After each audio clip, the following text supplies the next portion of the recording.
أعوذ بالله من الشيطان الرجيم. بسم الله الرحمن الرحيم.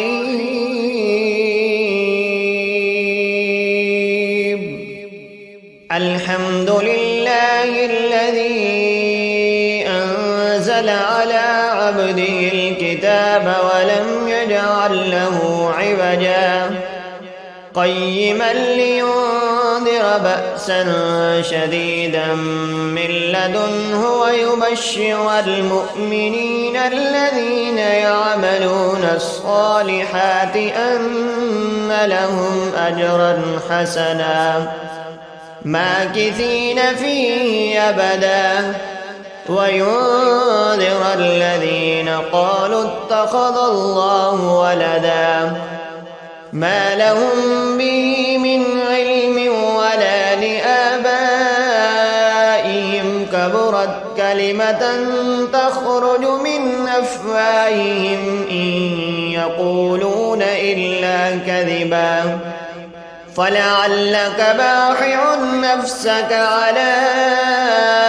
آثارهم إن لم يؤمنوا بهذا الحديث أسفا إنا جعلنا ما على الأرض زينة لها لنبلوهم أيهم أحسن عملا وإنا لجاعلون ما عليها سعيدا جرزا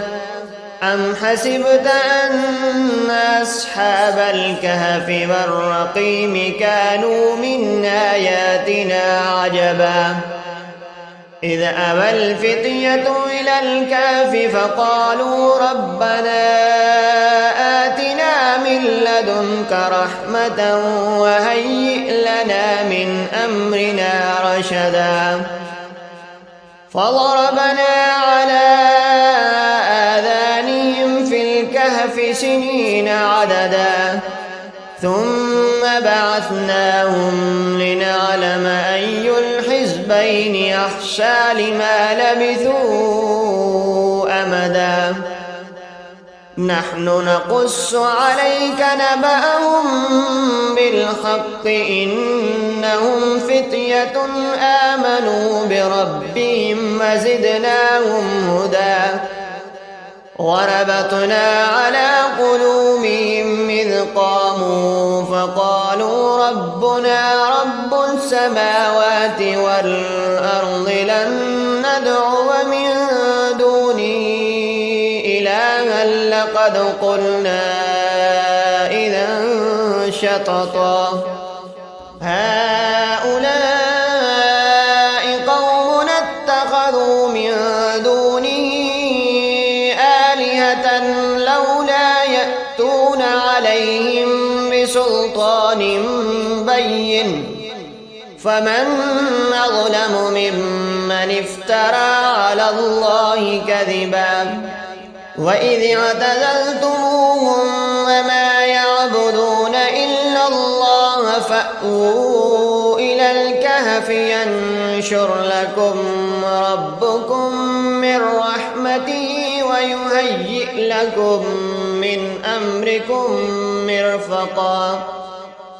وترى الشمس إذا طلعت تزاور عن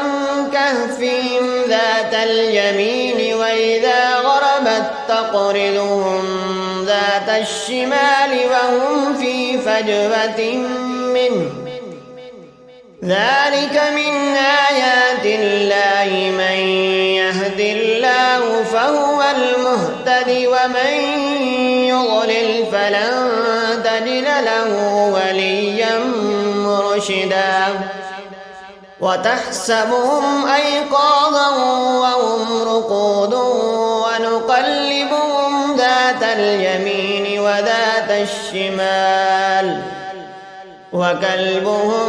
باسط ذراعيه بالوصيد لو اطلعت عليهم لوليت منهم فرارا ولملئت منهم رعبا وكذلك بعثناهم ليتساءلوا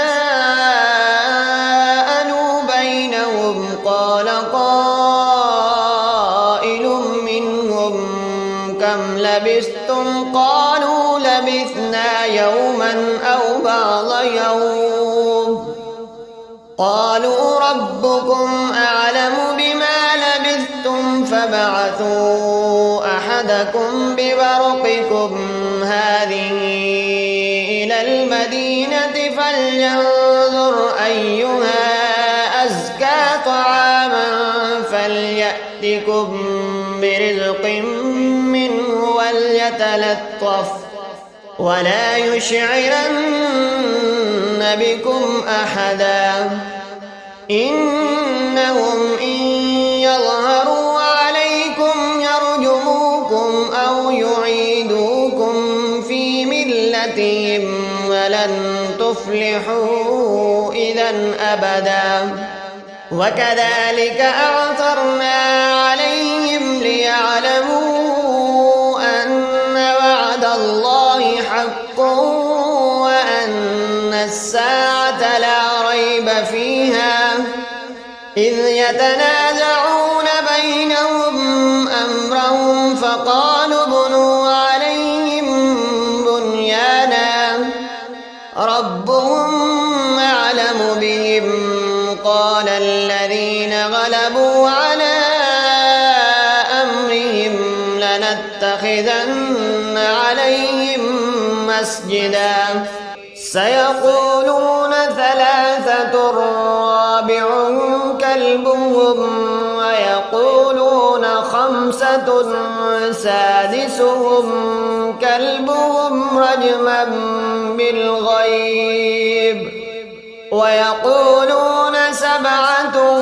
وثامنهم كلبهم قل ربي أعلم بعدتهم ما يعلمهم إلا قليل فلا تمار فيهم إلا مراء ظاهرا ولا تستفت فيهم منهم أحدا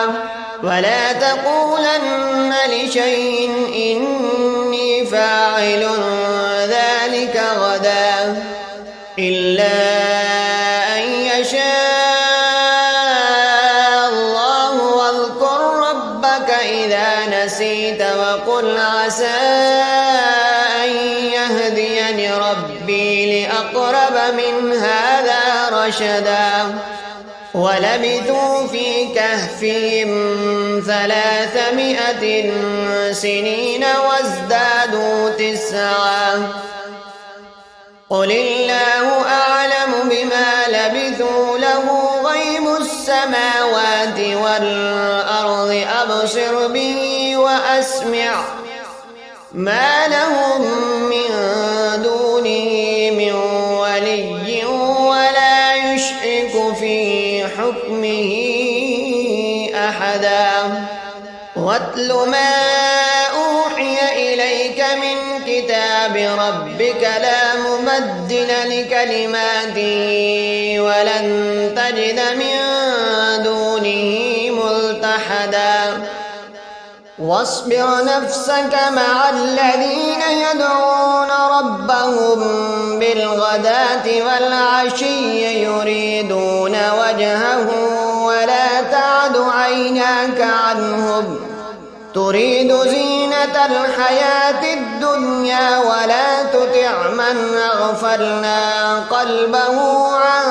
ذكرنا واتبع هواه وكان أمره فرطا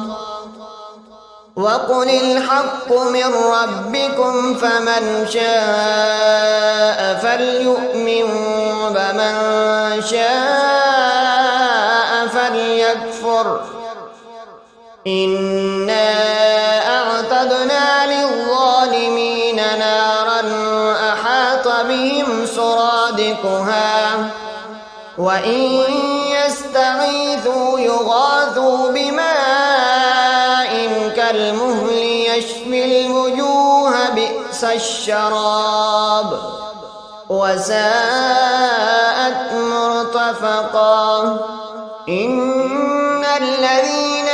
آمنوا وعملوا الصالحات إنا لا نضيع أجر من أحسن عملا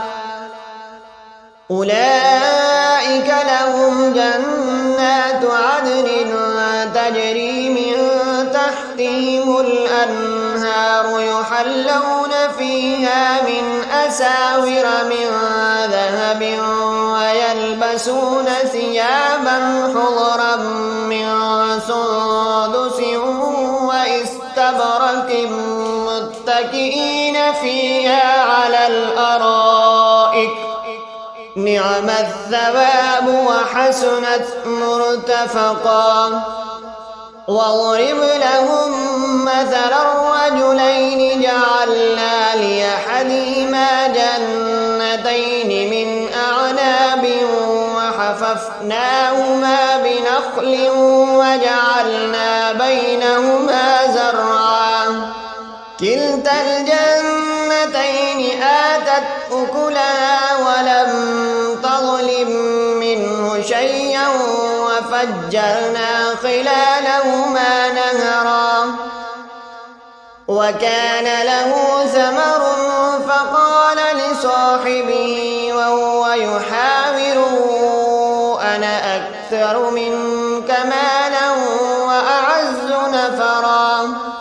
ودخل جنته وهو ظالم لنفسه قال ما أظن أن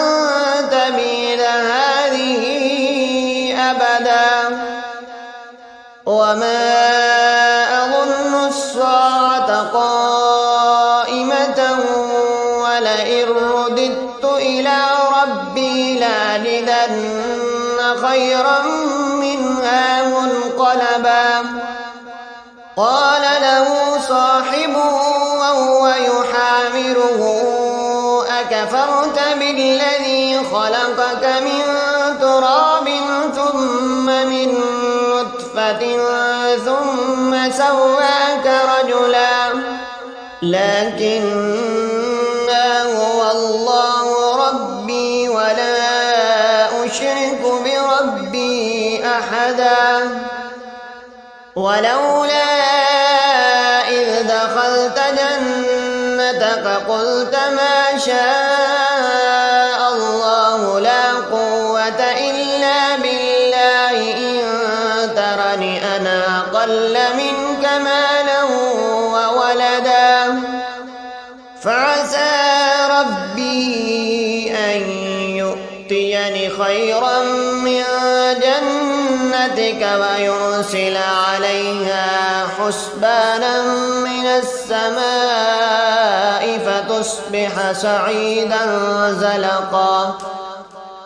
أو يصبح ماؤها غورا فلن تستطيع له طلبا. وأحيط بثمره فأصبح يقلب كفيه على ما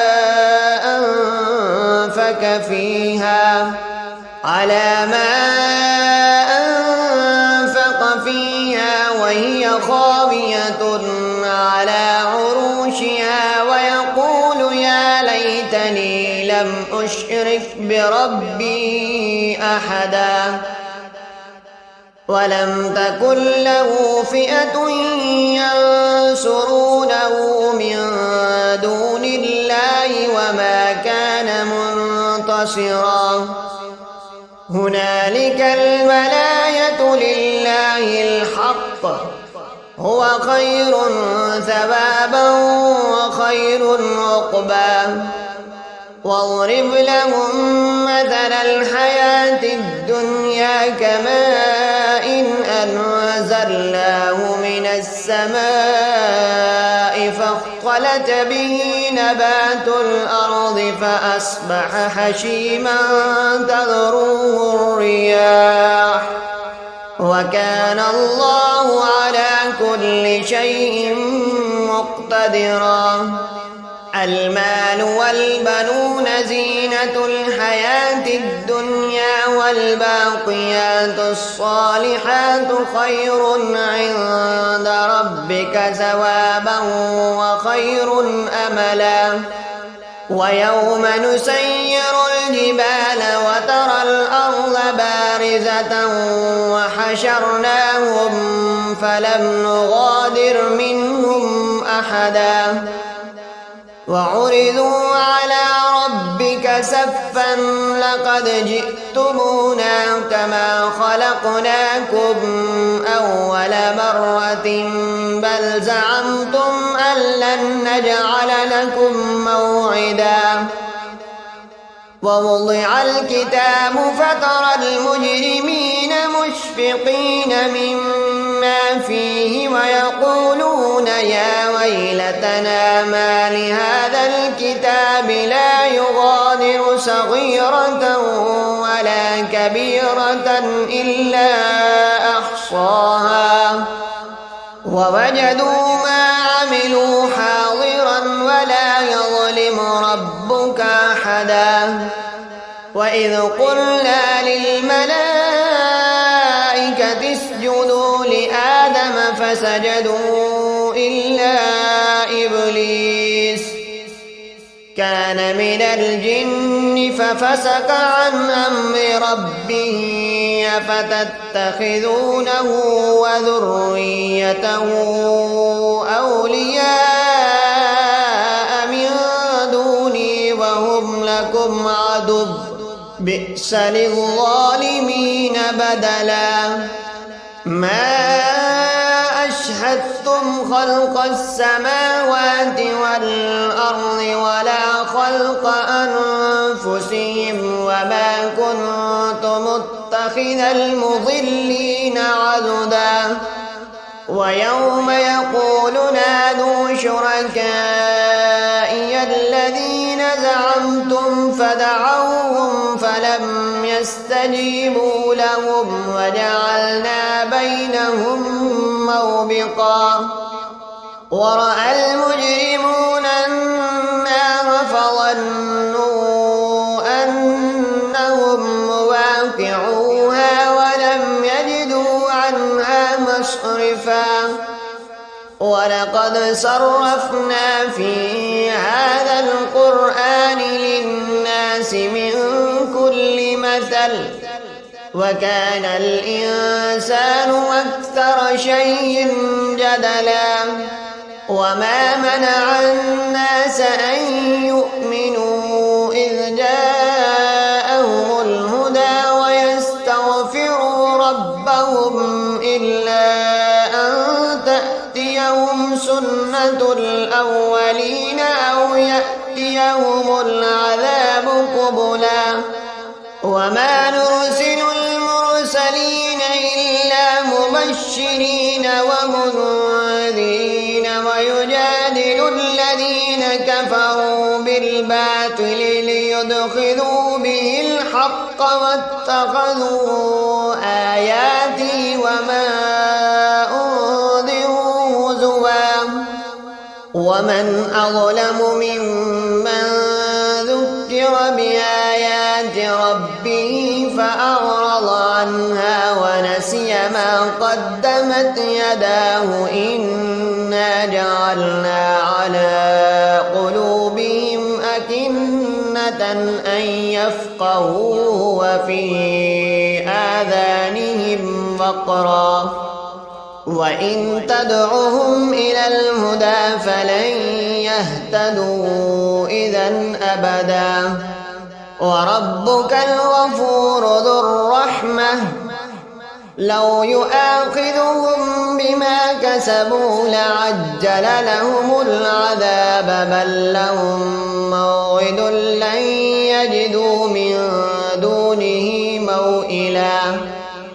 وتلك القرى أهلكناهم لما ظلموا وجعلنا لمهلكهم موعدا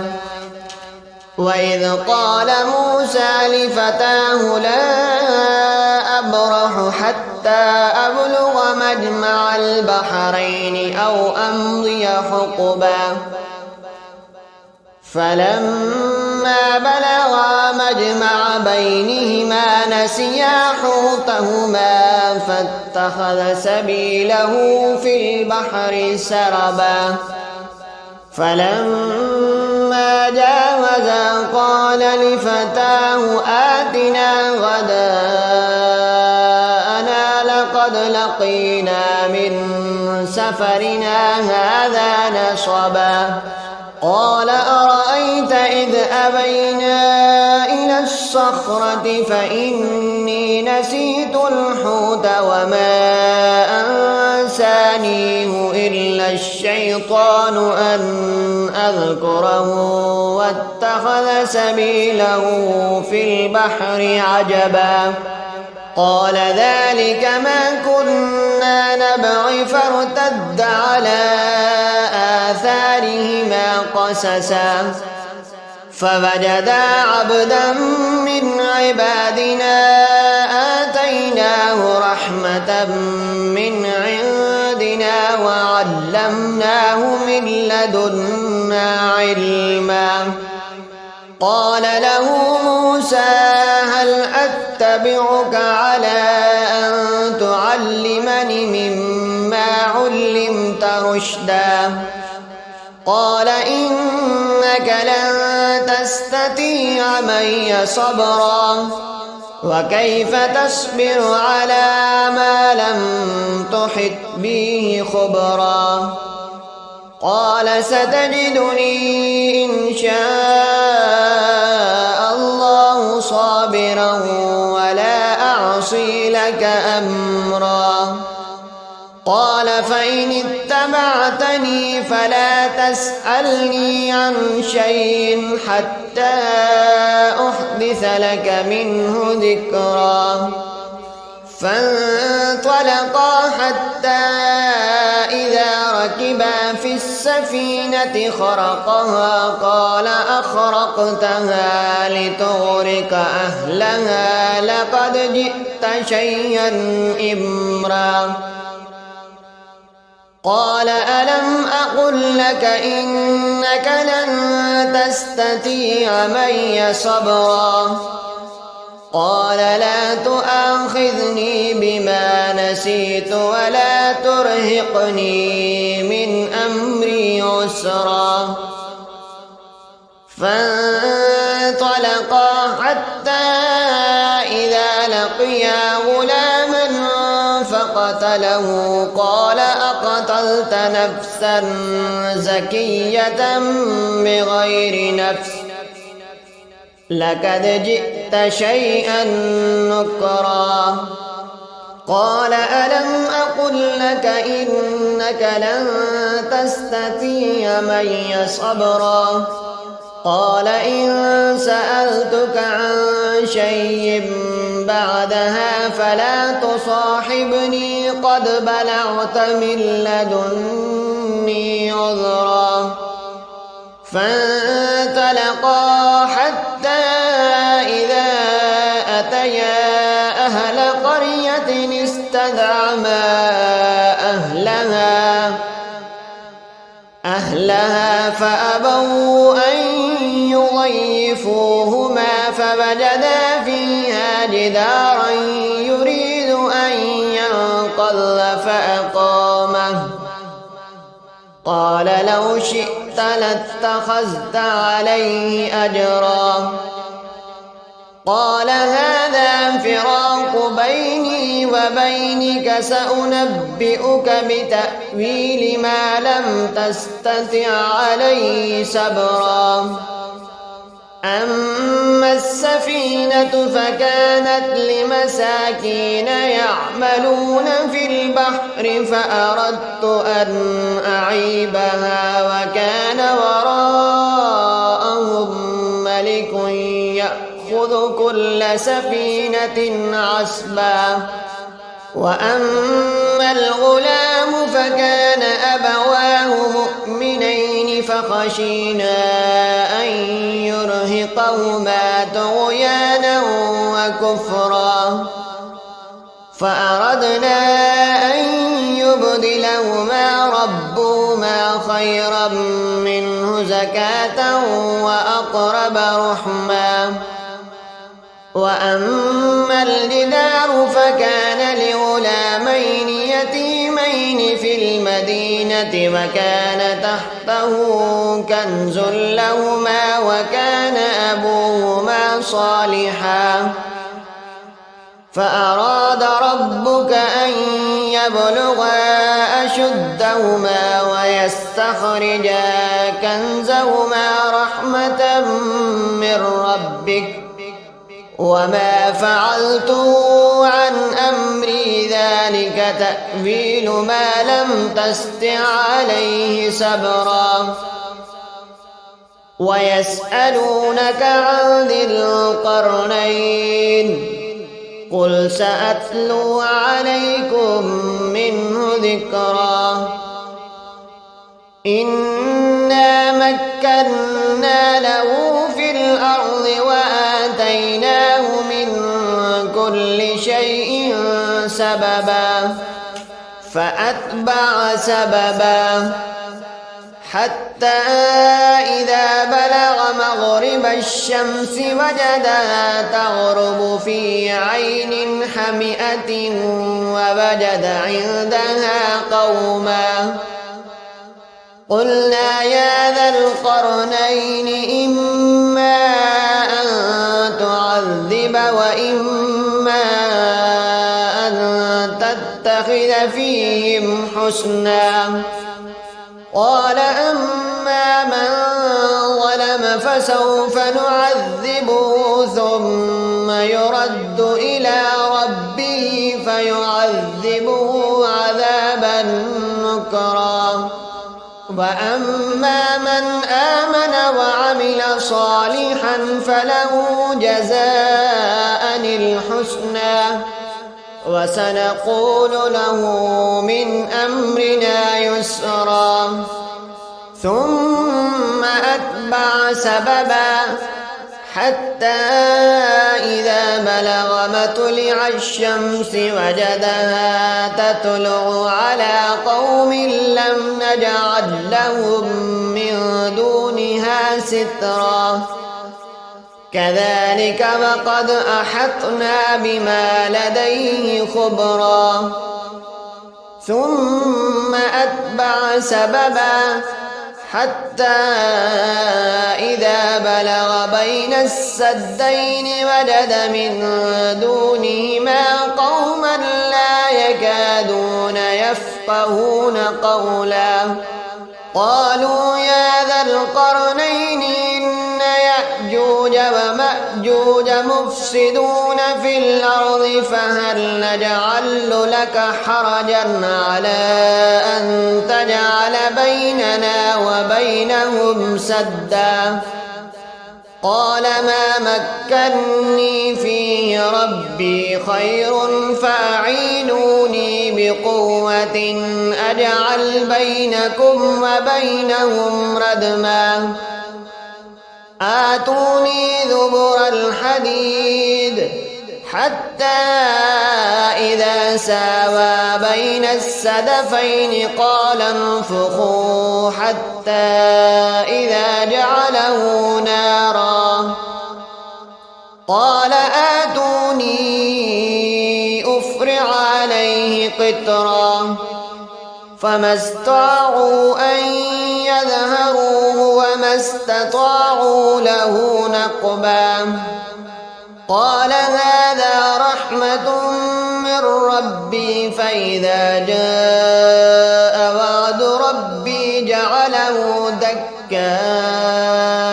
وكان وعد ربي حقا وتركنا بعضهم يومئذ يموج في بعض ونفخ في السور فجمعناهم جمعا وعرضنا جهنم يومئذ للكافرين عرضا الذين كانت أعينهم في غطاء عن ذكري وكانوا لا يستطيعون سمعا أفحسب الذين كفروا أن يتخذوا عبادي من دوني أولياء إنا أعتدنا جهنم للكافرين نزلا قل هل ننبئكم بالأخسرين أعمالا الذين ضل سعيهم في الحياة الدنيا وهم يحسبون أنهم يحسنون صنعا أولئك الذين كفروا بآيات ربهم ولقائه فحبطت أعمالهم فلا نقيم لهم يوم القيامة وزنا ذلك جزاؤهم جهنم بما كفروا واتخذوا آياتي ورسلي هزوا إن الذين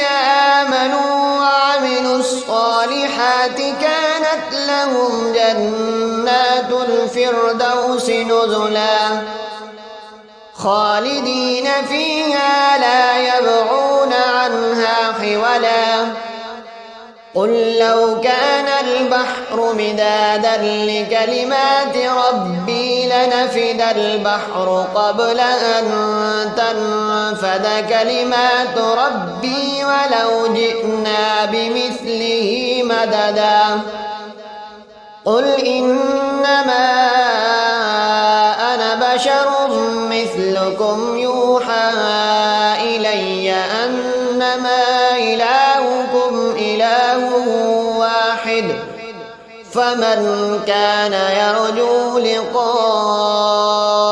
ربي فليعمل عملا صالحا ولا يشرك بعبادة ربه أحدا صدق الله